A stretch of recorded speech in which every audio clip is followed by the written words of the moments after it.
हाँ पास्टर जी, मैं कुलदीप सिंह बोल रहा हूँ मलेशिया से। मैंने पहले भी कॉल किया था यस आपको। यस यस, आपका फोन नजदीक रखिए सर।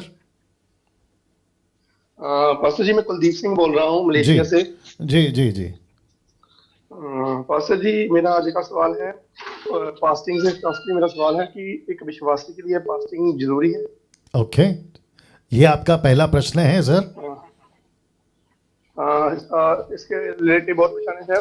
ठीक है, क्या एक एक फास्टिंग करके हमारे जाते हैं। एक एक करके जाते हैं सर, एक ठीक है एक करके जाते हैं। एक एक करके जाते हैं सर। ठीक है पास्टर जी। ठीक है, पहले इसका जवाब देते थे ना। ब्रदर मलेशिया से हैं, नाम क्या बताएं? कुलदीप जी। कुलदीप जी का प्रश्न है कि क्या एक मसीह के लिए born again Christian, Christian word क्यों यूज कर रहा हूं आप जानते हैं, क्राइस्ट फॉलोवर, ठीक है ना, एक सच्चा मसीह को उपवास करना क्या जरूरी है? इसके दो आंसर है, एक है नहीं, दूसरा है हाँ, यानी कि यस। वाह इंटरेस्टिंग आपने पहला क्यों कहा नहीं, फिर आपने दूसरा क्यों कहा हाँ, यानी कि यस।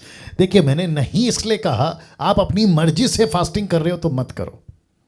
आपको खुद को फील हो रहा है आज मैं फास्टिंग करूंगा, क्यों? आपने किसी को देखा चर्च में, या कोई वीडियो सुन ली, या फिर आपने किसी को प्रीचिंग सुन ली, यार फास्टिंग करने से ये मिलता है वो मिलता है, आप लग गए फास्टिंग करने। ये नहीं करना, इसको कहते हैं अपनी मर्जी से। दूसरा, मैंने कहा फास्टिंग के लिए हाँ करो, क्यों? क्योंकि leading of the Holi spirit, पवित्र आत्मा की अगुवाई में अगर आप उपवास करते हो तो ये स्वीकार करने योग्य है, एक्सेप्टेबल। क्योंकि आपका शरीर आपका नहीं है, आप खुद के आपके नहीं हैं। इसलिए लिखा है ना, निकालो जल्दी से इफिसियों 5:10। देखिए क्या लिखा है, मैं आपको अभी बता देता हूं, मेरे साथ में बने रहें। बहुत बहुत इंटरेस्टिंग प्रोग्राम चल रहा है ये वाला, ठीक है ना। 16वां एपिसोड, 16वां नहीं, 14वां, 14th एपिसोड, माफ करें लिखा है, और यह परखो कि प्रभु को क्या भाता है। किसको? प्रभु को। तो आपको क्या करना है, इफिसियो 5:10 पढ़ा है मैंने, राइट? या तो परखना है आपको, आपको देखना है कि प्रभु को क्या बात है। आपका एक एक चीज आपको प्रभु से पूछना है, प्रभु मैं ये कर सकता हूं? अगर प्रभु कहता है कि नहीं करना है तो नहीं करना है, प्रभु कहता है करना है तो करना है। देखिए, मैं वापस कहता हूं, भाई साहब ने जो प्रश्न पूछा, आपका एक एक डिसीजन, वॉइस चेक कर लो वापस से, आपका एक एक डिसीजन आपको प्रभु के दायरे में रह के करना है। यस ब्रदर, तो एक है नो, हाँ, और दूसरा है यस। यस पास्टर जी। या पास्टर जी, इससे रिलेटिव मेरा सवाल एक और है। जी पास्टर जी देखो, एक विश्वासी है। जी जैसे कि मैं अब 3 महीने से मैं विश्वासी बना हूँ आपकी वीडियो देखकर, और आपका अच्छा प्रचार सुनकर मुझे बहुत मतलब कि प्रभु में मैं आया हूँ। जी देखो, जैसे एक विश्वासी है, उसको उसको उसके बॉडी पे कोई प्रॉब्लम आ जाती है। जैसे मेरे बॉडी पे कोई प्रॉब्लम आ गई, मेरे को बुखार है, जहाँ मेरे शरीर पे कोई इन्फेक्शन है, जी। तो मैं कोई आजकल पंजाब में चलता है कि जैसे कि आपको कोई प्रॉब्लम है, आपको कोई शारीरिक प्रॉब्लम है या कोई ऐसी प्रॉब्लम है, आप फास्टिंग करो, 5 दिन की 10 दिन की फास्टिंग करो, ये चीजें जाती रहेंगी। तो क्या पास्टर जी, जेकर मेरे मेरे को शरीर में कोई प्रॉब्लम है, मैं फास्टिंग करता हूँ, तो वो फास्टिंग करने से वो चीजें चली जाएंगी मेरे शरीर से? ओके, वो ये भी कहते हैं कि प्रभु यीशु मसीह ने 40 दिन फास्टिंग की और तभी वो शैतान से लड़ पाए। ऐसा ऐसा प्रचार करते, थोड़ा इसके बारे में गौर से श्योर समझाइए श्योर पास्टर जी, श्योर श्योर, बहुत ताकि अच्छा समझ लग किया सके आपने, लोगों बहुत को। अच्छा किया। ये बातों को रखा ना, मैं जवाब देना चाहूँगा। नंबर 1, अगर सोचिए, मैं नहीं कहता कि किसी के जीवन में ऐसा है, भाई के जीवन में ऐसा है, लेकिन सोचिए, ठीक है ना, आपके जीवन में कुछ पाप है और ये पाप के चलते बीमारी है। मैं बता देता हूँ, याकूब की किताब उसका पहला अध्याय वचन 14, पाप के चलते आप बीमार हो गए। प्रूफ देता हूँ, बाइबल का वचन बता देता हूँ। और यीशु ने भी कहा था 38 साल के व्यक्ति से कि भाई तू तो ठीक हो गया, लेकिन वापस पाप नहीं करना, ताकि इससे कोई बड़ी बीमारी तेरे ऊपर आ जाए। भाई साहब, आप मेरे साथ लाइन पे बने रहें और एक एक चीज को सुनते रहेंगे, राइट सर?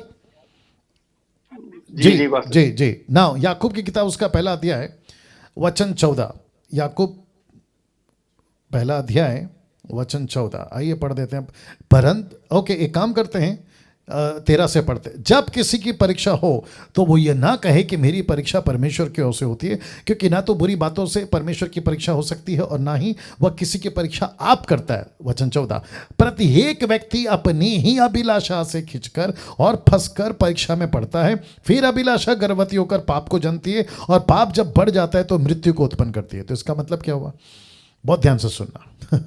इसका मतलब ये हुआ कि आपका पाप का जीवन है, पाप से आप बाहर नहीं निकल रहे हैं, उल्टी सीधे आपके जीवन में हरकतें हैं। और पहला कुरिन्थियों उसका 11 का 23 कहता है, 23 से आगे पढ़ोगे, प्रभु बोझ करते वक्त अगर खुद को नहीं जांचा, 28, 29, 30, अगर खुद को नहीं जांचा तो कहता है तू या बीमार हो जाएगा, कमजोर हो जाएगा, या तो तू मर जाएगा।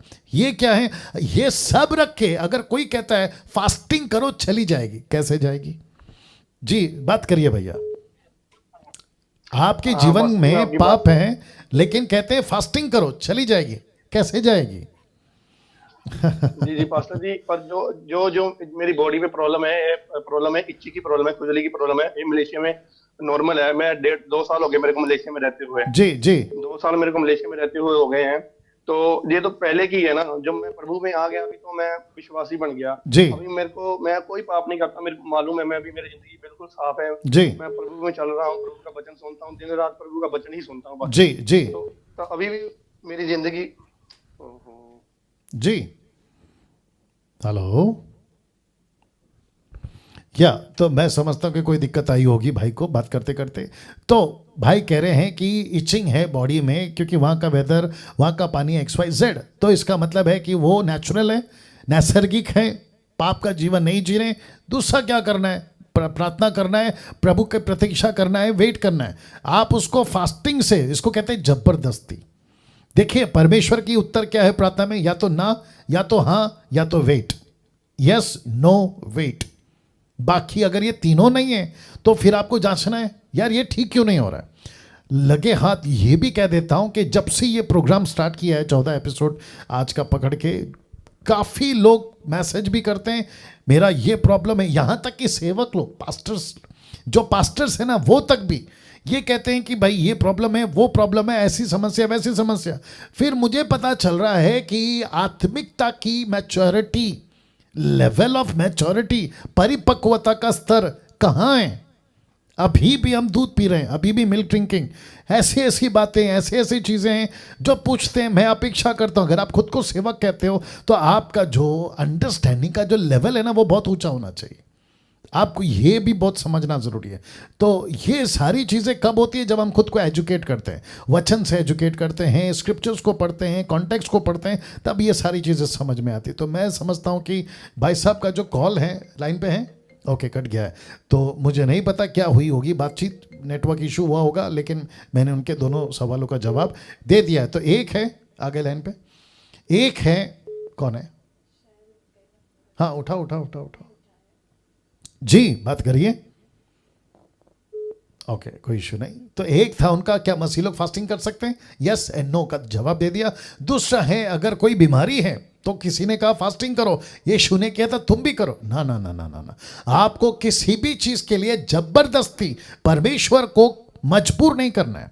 आपको परमेश्वर के सामने अपनी चीजों को रखना है। एक काम करो, इस क्योंकि ये अच्छा टॉपिक है, पहला यूहन्ना 5 का 14, या पहला यूहन्ना 5 का 14, first John, the letter of John 5:14। आइए देखते क्या लिखा है।